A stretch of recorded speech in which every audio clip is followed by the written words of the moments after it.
Parliament has power. Section 117 to 119 talks about the power of Parliament. And in going through these reports, you then ask, but why do we even pass the budget? Why do we pass the budget? And I'll be very clear on that, bad governance implementation of the recommendation is not done. Basically, the president is presiding over a dysfunctional government, a corrupt government. That's what it is. You can't put it any better. The president is presiding over a corrupt government because the Auditor General's office is critical in interrogation.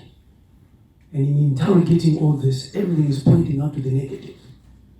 And I think the only way forward is also to invite the president in a motion in Parliament to come and respond to why his government has not implemented recommendations coming from Parliament itself, from the various committees, and from the Auditor General's office. So it really renders government dysfunctional.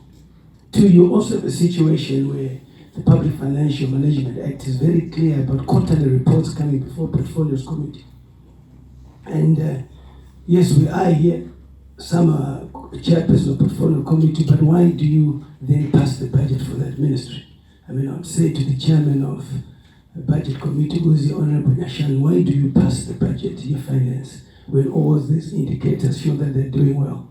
He is very competent. Then we go to, does the ruling party which governs allow that? We go back to the whipping system. While Honorable Nyashan has pointed out this issue, they then go to a party caucus on Wednesday and said, oh, if we ever try and do this, we're exposed. But again, the whipping system I'm talking about is an impediment in terms of governance and democracy. Because when we're elected as members of Parliament, we must represent the nation in terms of the interest. So the question here lies, why do parliamentary committees pass budgets with all these indicators? Why? So it comes back to Parliament that we are stupid, to be honest with you. We are foolish. We are incompetent at the end of the day. Not only that, we do pass budgets to ministries which even spend more money than us. We pass budgets to the executive. Yet we ourselves don't even get what they get from an oversight point of view. Why am I bringing this up? You cannot have parliamentarians suffering by passing budgets of judges to Range Rovers, the executive to have 2 cars each, and Mercedes-Benz and off-road. So how do you exercise your role if you're poor, if you're incapacitated? Finally, the Minister of Finance, it's a circus because we pass a budget and yet 30% of what we pass is allocated. So that breeds corruption on its own because people are not getting enough. For 2 hours, for 30 minutes. An hour, 30 for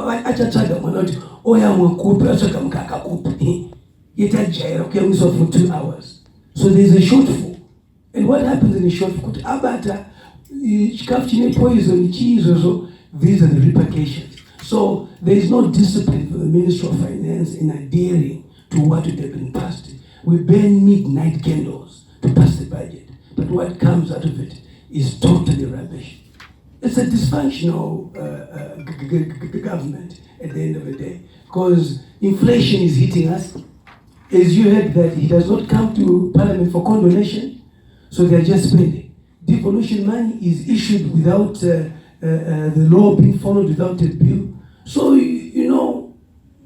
it's a government full of corruption, which the president is presiding over, unfortunately. And how we can get through to it is to invite him to Parliament through a motion to say, we've done our part as Parliament, but the executive is falling short from implementing these issues. Wachiwore was very polite. Out of the money which the SSB has recorded, and for example, gave of Parliament, let's say that these ghost workers, it's smart enough to get the Auditor General to say, what percentage are the ghost workers? It cannot be blank. So we are still even entertaining ghost workers at the end of the day. The Public Financial Management Act is very clear that you cannot pay until there's delivery. So what gives you the appetite to pay advance when there's no delivery? It can only be corruption because you are benefiting. So Parliament has power, and Parliament must exercise its powers and make sure that we don't pass the budget until corrective measure has been taken, because we are also be blamed for being an associate of corrupt tendencies. That's all I can say.